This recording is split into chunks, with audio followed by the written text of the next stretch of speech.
सगळ्यालाच पशु पक्षी जनावर या ठिकाणी बलिता येत नाहीत आणि या म्हणले की येत आहेत. अनेक या प्रमाणात अन्नदाता असतील, अनेक अन्नदान या ठिकाणी भरपूर असत, मात्र त्या ठिकाणी अन्नदाता अन्नदाता राहतो. सगळ्याला अन्नदान करता येत नाही, सगळ्याला त्या ठिकाणी पशु पक्षाला खाऊ घालता येत नाही. याला काहीतरी पूर्वीचं पुण्य लागतंय, पूर्वीचा ठेवा लागतंय आणि पूर्वीचं पुण्य जर आहे त्या ठिकाणी भगवंत त्या ठिकाणी तसं संचितात द्यायचे आहे. तसं या ठिकाणी संचितात आहेत म्हणून पशु पक्षी अनेक त्याप्रमाणे या लागलेले आहेत, जा म्हणलं की जा लागलेले आहेत. आणि इथून त्या ठिकाणी महान त्याप्रमाणे कार्य करण्याचा विठ्ठलराव सकारामजी आंबोरे महान या ठिकाणी करते. एवढी या ठिकाणी मी सांगतो. विठ्ठलराव सकाराम आंबोरे नित्यने मला आम्ही फळाचं पालन पोषण करायचं, नित्यने मला द्यायला चारा वैरण टाइम टाइम घालायचं. असा नित्यने आमचा ज्याप्रमाणे नित्यने ज्या ठिकाणी भगवंत देतो ते सगळ्याला देत नाही. ज्याप्रमाणे भगवंत काहीतरी कृपादृष्टी, काहीतरी पुण्य, काहीतरी संतयोग, काहीतरी त्या ठिकाणी जन्मात येऊन आपल्याला माणसं करायचं काय. आमच्या मित्राचं असा नित्यनेम होता विठ्ठलराव आंबोरे. नित्यनेम पक्षी, जनावर, मिठू, साळंकी, कोकिळा, अनेक ज्याप्रमाणे मोर नित्यनेमान जर घेतले तर त्या ठिकाणी पहिलेपासून ती वळण नित्यनेमान चारा खाऊ घालणं, नित्यनेमानं त्याला बोलणं, नित्यनेमानं या म्हणणं, असा नित्यनेमाने आमच्या मित्राचा विठ्ठलराव आंबोरे हे नित्यनेमानं हे काम करायचे. आम्ही दोघं नित्यनेमानं लहानपणाचे मित्र. नित्यनेमानं सगळं राहते, नित्यनेमानं आम्ही जनावर सांभाळायचं, तिच्यामध्ये त्यानं पशुपक्ष्याचं काम करायचं, काहीतरी खाला आणायचं, काहीतरी टाकायचं. आणि त्यावेळेस त्या ठिकाणी असे खूप कष्ट आहे. विठ्ठलराव आंबोरे, मधुराम किशोरराव देशमुख, आम्ही नित्यनेमानं या ठिकाणी कार्य सिद्ध करायचे. हे लोक लहान म्हणून या ठिकाणी म्हणायचे इडे झाले, हसायचे. मात्र भगवंताच्या ठिकाणी काहीतरी आमची कृपादृष्टी या ठिकाणी भगवंताची विठ्ठलराव आंबोरेवर झाली आणि नित्यनेमान त्याला छंद लागला. ह्या जन्मातून तरी काहीतरी आपलं सिद्ध करायला पाहिजे. पशु पक्षी प्राण्याला आपण जीव लावायला पाहिजे, सांभाळायला पाहिजे, चारा खाऊ घालायला पाहिजे. हे जन्म आपल्याला नुसतं स्वतःच्या कल्याणाकरता नाही, स्वतःच्या हिताकरता नाही, महान काहीतरी जगाच्या कल्याणाकरता, अनेक पशु पक्ष्याच्या उपकाराकरता, अनेक त्याला सांभाळण्याकरता आपल्याला भगवंताने जन्म दिला. नुसता संसार करून तर अनेक जन्म सगळ्याला भगवंताने दिलेला आहे. ह्या मातीमध्ये आपल्याला आलं तर जायचंय. काहीतरी कीर्तिरूपी, काहीतरी भगवंताचा आहोस असल्याशिवाय हे कार्यक्रम होत नाही. भगवंतानं या ठिकाणी काहीतरी प्राप्ती असल्याशिवाय पशु पक्षी मुंगे अनेक किडा या ठिकाणी येऊ शकत नाही. अशी काहीतरी यायची पूर्वीची पुण्य आहे म्हणून या ठिकाणी पशु पक्षी या म्हणले की येते, जा म्हणले की जाते. असा नित्यनेम त्याचा लहानपणापासून या ठिकाणी आमचा मित्र नित्यनेमाने विठ्ठलराव आंबोरे हे करतो आणि आम्ही रोज संघ राहायचे. आणि नित्यनेमाने आम्ही त्या ठिकाणी एवढा प्रकार आमच्या मित्रानं फार या ठिकाणी करून दाखवला. आणि आज चालू आहे मोठा या ठिकाणी नित्यनेमान करून दाखवणे. साप जरी असला तर त्या ठिकाणी हात जोडायचे, असा परिवार या ठिकाणी करून दाखवणारे अन्नक्षेत्र पक्षी या ठिकाणी विठ्ठलराव आंबोरे असा नेम. अवधूत चिंतन या ठिकाणी मच्छिंद्रला संसारूप ब्राह्मण नित्यनेमान या ठिकाणी शेतामध्ये काम करायचं. शेतामध्ये काम करायला असताना या ठिकाणी दारिंद्र्य होता. खाला या ठिकाणी नित्यनेमान दरबार या ठिकाणी आपलं पोट भरायचा. रेवातिरी या नदीवर जायचा. रेवातिरी नदीच्या नंतर गेल्याच्या नंतर नित्यनेमान ती दर्भा आणायचा आणि इकडे आपलं पोट भरायचा. एक दिवस या ठिकाणी अचानक त्या ठिकाणी गर्भ या ठिकाणी असणारा रेवती या ठिकाणी चमश नारायणाचा अवतार रेवातिरी जन्मले. रेवातिरी जन्मल्याच्या नंतर संसारूप ब्राह्मण नित्यनेमान या ठिकाणी दर्भा आणण्याकरता गेले. दर्भा आणण्याकरता गेल्याच्या नंतर त्याप्रमाणे त्यानं कार्य काय केलं. अरे ज्या ठिकाणी पूर्वीचं पुण्य पाहिजे, आई अलग म्हणून त्या ठिकाणी भिक्षा मागणारे या कवी नारायण या ठिकाणी हरिनारायण, प्रधुम नारायण, पिपळा नारायण, अहोत्र नारायण, महान चमश नारायण. त्या ठिकाणी नारायणानं अवतार घेतला की जगाच्या उपकाराकरता, जगाच्या कल्याणाकरता या ठिकाणी आपल्याला येऊन करायचं काय. महान त्याप्रमाणे चमश नारायण त्या रेवातिरी जन्मले. रेवातिरी जन्मल्याच्या नंतर संसारूप ब्राह्मण नित्यनेमानं त्या नित्यनेमान आम्ही प्राणी लक्ष्मी वल्लभ त्याजवळी नेम पाहिजे. त्याप्रमाणे कोणाला करता येणार नाही, कोणाला करून घेता येणार नाही, कोणाला त्या ठिकाणी होणार नाही. काहीतरी पुण्य तितक्यामध्ये या ठिकाणी कोलधर या ठिकाणी संसार ब्राह्मण नित्यनेमान आपली महापूजा अब्द 4, 6, 17, 18 पाठांतर होते. प्रालब्ध गती दारिंद्र्य कोणाच्या घरी? संसारूप ब्राह्मणाच्या घरी.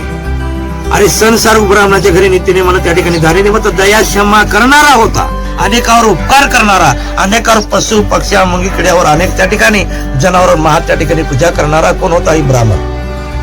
एक दिवस त्या ठिकाणी नदीच्या ठिकाणी गेले, दर्भ आणण्याकरता गेले. दर्भ आणण्याकरता त्या प्रमाणात त्या ठिकाणी चमश नारायण अवतार गेला.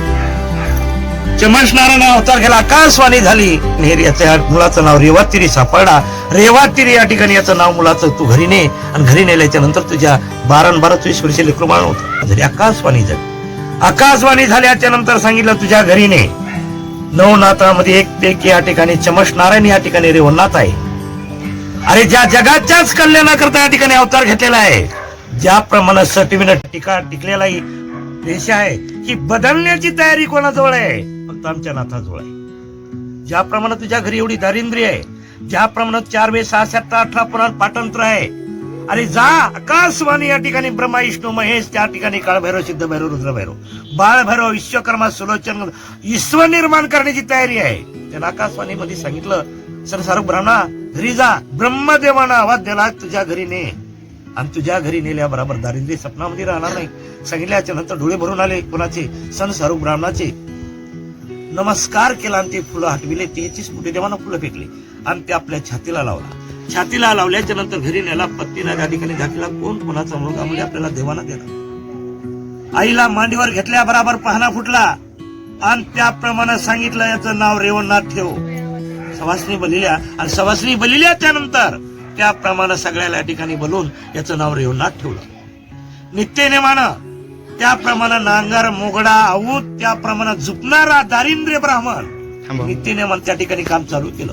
चालू करताना त्याप्रमाणे आऊत घातलं. पेरणीचे दिवस जवळ आले आणि नित्यनेमानं त्याप्रमाणे सकाळी बैल काय पशुचं या ठिकाणी जनावरांचं सोय करणारा कोण होता? रेवणनाथ. त्याप्रमाणे तसेच आमचे विठ्ठलराव सकारामजी आंबुरे नित्यनेमानं त्याप्रमाणे आज या ठिकाणी 17 ते 18 वर्षापासून या ठिकाणी नित्यनेमान करते. आणि त्याप्रमाणे गुणताना सांगितलं नित्यनेमानं नांगर मोगडा हाणण्या करता वडिला संघ नित्यनेमानं जातात. वडिला संघ जाताना एक दिवस त्याप्रमाणे 4ला बैल सोडायचे, सकाळी दिवस निघायला लावायचे, असे पोट भरण्याची. ज्याप्रमाणे पोट भरण्याचे जनावर तर एवढी सोय करणारे रेवणनाथ होते. आणि त्याप्रमाणे नित्यनेमानं जाते. सकाळी एक दिवस अचानक दारिंद्र्यानं भरलेला ब्राह्मण एक दिवस अचानक दत्तात्रय त्या ठिकाणी गिरनार पर्वतावर निघाले. गिरनार पर्वतावर निघाले आणि त्याप्रमाणे धक्क्यामध्ये या ठिकाणी भेट झाली कोणाची? रेवणनाथाची आणि दत्तात्रयाची. धडक झाल्या बराबर म्हणले कोण? कोणीतरी पुरीचा या ठिकाणी कोण आहे? कोणीतरी अवतारी की चमशनारायणच अवतार आहे. याला जरासं देऊन पाहू म्हणले.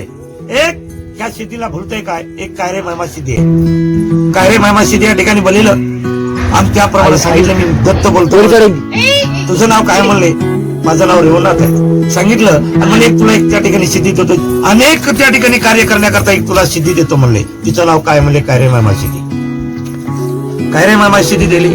दिल्याच्या नंतर तुला ज्यावेळेस काम करत त्यावेळेस कर म्हणले. शेतामध्ये गेला, आऊत आणायला सुरुवात केली. त्या प्रमाणात 2 प्रहार दुपारी इतक्यामध्ये त्याला आठवण झाली आपल्याला दत्तात्रय भेटले होते. परीत दिला काम ध्यानो चिंतामणी सोडून दिला आणि भुलला कायाला एक सिद्धीला बोलला.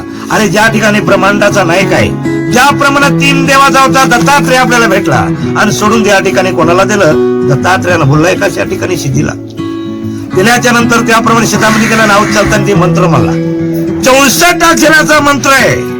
सिद्धी या ठिकाणी कार्यमहिमा सिद्धी आहे आणि तितक्यामध्ये या ठिकाणी म्हणल्याच्या नंतर ती प्रगट सिद्धी या ठिकाणी कार्यमहिमा सिद्धी उभी राहिली. हात जोड्या बरोबर विचारलं म्हणले, शेतकऱ्याला विचारलं रेवणनाथाला काय म्हणले, काय विचार? आऊत उभं केलं आणि विचारलं तू कोण आहे? तू कोण आहे म्हणल्याच्या नंतर म्हणले या ठिकाणी तू मागशील ते पुण्याकरता माझं नाव कार्यमहिमा सिद्धी आहे. जे पाहिजे ते द्यायला मी तयार आहे. खरं का म्हणले? खरं म्हणल्याच्या नंतर पुन्हा पाटील म्हणले तुला या ठिकाणी दत्तात्रय भेटले होते. सांगितल्याच्या नंतर म्हणले पुढे 2 वर्ष दिसायला लागलेले आहेत आणि त्या वर्षाखाली मला धान्याच्या राशी करून लागतो. कृपा दृष्टी केली कोणा?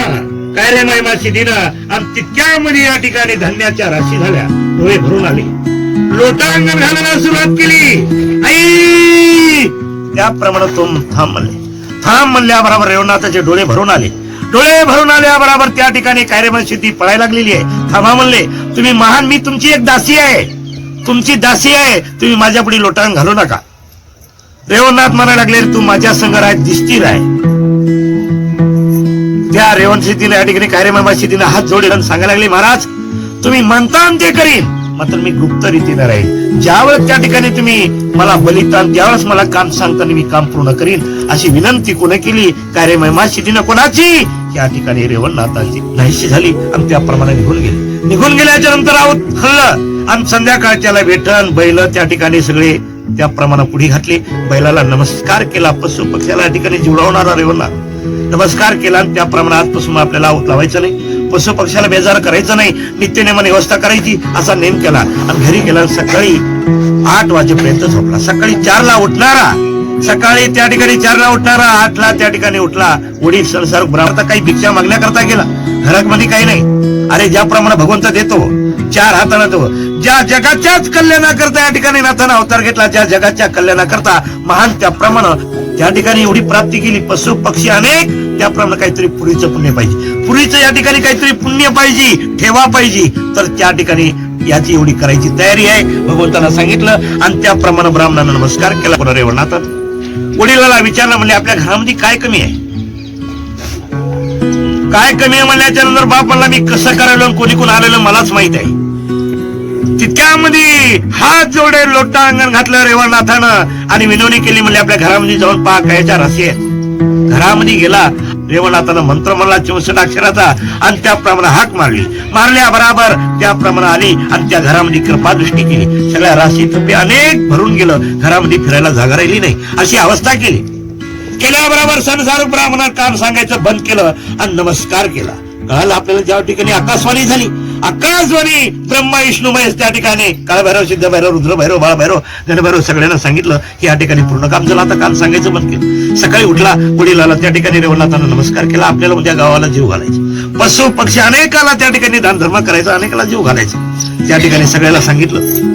जेवायला सुरुवात झाली, दुःखी होऊ लागलेला आहे, नीट होऊ लागलेला आहे, सुखी होऊ लागलेला आहे, महान त्याप्रमाणे कार्य सिद्ध होऊ लागलेलं आहे. अनेक लोक त्या ठिकाणी कोणाचे जीव लागले, त्या रेवणाथाचे. असं करता करता करता त्या नगरीमध्ये मच्छिंद्रनाथ आले आणि मच्छिंद्रनाथ त्या नगरीमध्ये एका पारावर उतरले. मारुतीच्या उतरल्याच्या नंतर गावातल्या लोकांना नमस्कार केला. म्हणजे महाराज एक इन्वणी आमची आहे, आमच्या गावामध्ये रेवणनाथ सिद्ध या ठिकाणी मोठा कार्य करतो म्हणले. या ठिकाणी अनेकाला जीव घालतो, दुःखी येतो, सुखी होऊन जातो, अनेक रोगी येतात, त्याप्रमाणे सगळ्याचा कल्याण करणारा आमच्या गावात मध्ये एक रेवणनाथ सिद्ध आहे. सांगितल्या मला डोळे भरून आले. मच्छिंद्रनाथाला पाहिलं आणि मच्छिंद्रनाथाला इन्वणी केली, महाराज जेवू नका, भिक्षा मागू नका, आई अल्लक रंजन म्हणायची गरज नाही, रेवणनाथ तुम्हाला त्या ठिकाणी प्रगट करून देतो म्हणले. मच्छिंद्रनाथाला पाहिलं. अन्न क्षेत्र या ठिकाणी शेतीचं अन्न आहे, आपण खायचं नाही. भिक्षा मागून अन्न हे भिक्षा पवित्र आहे. पहिल्या बरोबर मच्छिंद्रनाथ एका दगडावर बसले बरोबर हातामध्ये भस्म घेतला, जय गुरु दत्त म्हणले आणि आकाशात फेकल्याच्या नंतर अनेक पक्षी, मोर, कोकिळा, अनेक त्याप्रमाणे बिट्टू, राघू सगळे त्या ठिकाणी प्रकारचे या ठिकाणी पशु पक्षी या लागलेले. या ठिकाणी काहीतरी याला काय व्हावं लागते, पूर्वीचं पुण्य लागते, पूर्वीचं सर्जित काहीतरी ठेवा लागते आणि त्याप्रमाणे याला सुरू झाली. साप, पिचू, सिंह, वाघ, हत्ती, उंट, जंबू सगळे प्राणी याला सुरुवात झाली. खाला या म्हणले की येऊ लागले, खाला त्या ठिकाणी देऊ लागले आणि हात जोडे की जा म्हणले की जाऊ लागले. गावातले लोक चकित झाले, शिष्य मंडळी सगळी आले रेवणाथाची पाहण्याकरता. एवढा प्रकार त्या ठिकाणी अनेक हुंट, सिंह या लागलेले आहेत आणि त्याप्रमाणे जांभले की झाले. काहीतरी मी अवतारी काय आल्याच्या नंतर पहिलं रेवणाथाला सांगितलं, म्हणजे आपल्या गावामध्ये वचन अवतार त्या ठिकाणी गोसाई आलेला आहे. पाहिलं रेवणाथ म्हणले मी बी कमी नाही, मी बी या ठिकाणी भरपूर करणार आहे. रेवणाथ एका खोलीमध्ये गेले, हात जोडे आणि काय रे माशी दिला मंत्र मला प्रगट केल्याच्या नंतर उभी राहिली, हात जोडे. काय अज्ञाय मच्छिंद्रनाथ जो करतो पशु पक्षाला, सिंहाला, विचाला, अनेकाला आणि त्याप्रमाणे हत्ती, हुंट, अनेक पशु पक्षी प्राणी जेवढे येतील, या म्हणले की येते, जा म्हणले की जाते, तर त्याप्रमाणे खदगद हसायला सुरुवात केली. काय म्हणायला लागलेली आहे, हे त्या माझ्याला होणार नाही, याला ब्रह्मयता व्हावं लागतंय, त्याप्रमाणे तेवढं करावं लागतंय आणि एवढं पूर्वीचं पुण्य पाहिजे. पशु पक्षी याला या ठिकाणी साधन आहे म्हणले. कोणी म्हणलं ते येऊ शकत नाही, कोणी जा म्हणलं की जाऊ शकत नाही. काहीतरी पूर्वीचं या ठिकाणी ठेवा पाहिजे, पूर्वीचं संचित पाहिजे आणि त्याप्रमाणे म्हणजे मला कोणाकडे जावं लागत. तर म्हणले तुला ज्या ठिकाणी परीच काम झालं, चिंतामणी सोडून दिला, एक बोलला म्हणले कोणाला मला हे मी करू शकत नाही, याला या ठिकाणी तुमचा 3 देवाचा अवतार दत्तात्रेय, त्याच्याकडे जा आणि त्याच्याकडून ही ठिकाणी प्राप्ती करून घ्या. पुण्याचा ठेवा असल्याशिवाय काही करता येत नाही. सगळ्यांनाच पशु पक्षी जनावर या ठिकाणी बलिता येत नाहीत आणि या म्हणले की येता येत. अनेक त्याप्रमाणे अन्नदाता असतील, अनेक अन्नदान या ठिकाणी भरपूर असत, मात्र त्या ठिकाणी अन्नदाता राहतो. सगळ्यांना अन्नदान करता येत नाही, सगळ्याला त्या ठिकाणी पशु पक्षाला खाऊ घालता येत नाही. याला काहीतरी पूर्वीचं पुण्य लागतंय, पूर्वीचा ठेवा लागतंय आणि पूर्वीचं तुमचं पुण्य जर आहे तर त्या ठिकाणी भगवंत त्या ठिकाणी तसं संचितात द्यायचे आहे. तसं त्या ठिकाणी संचितात आहेत म्हणून पशु पक्षी अनेक त्याप्रमाणे या लागलेले आहेत, जा म्हणले की जा लागलेले आहेत. आणि इथून त्या ठिकाणी महान त्याप्रमाणे कार्य करण्याचा एक तळाव सकारामजी आंभोरे महान या ठिकाणी करते. एवढी या ठिकाणी मी सांगतो आणि त्या ठिकाणी सगळ्याला हात जोडतो.